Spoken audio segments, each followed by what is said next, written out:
আজকে আমি আপনাদের ভালো ঘুমের জন্য কিছু টিপস দেব। প্রথম যেটা টিপস দিতে চাইছি আমি সেটা হলো আপনাকে একই সময় ঘুমোতে যেতে হবে, স্ক্রিন টাইম কমাতে হবে।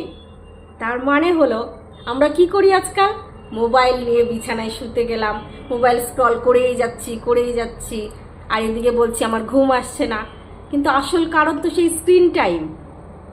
তারপরে কি করতে হবে, যদি আপনার চা কফি খাওয়ার অভ্যেস থাকে সেটা কিন্তু যতটা পারবেন কম খাবেন। আর আপনি রাত্রিবেলা হালকা খাবার খাবেন।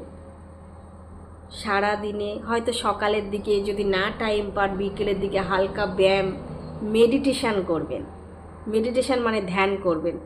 যতটা সম্ভব চিন্তা কম করবেন এবং মন থেকে নেগেটিভ চিন্তা কমিয়ে ফেলবেন। দেখবেন আপনি ভালো ঘুমোতে পারবেন। Thank you.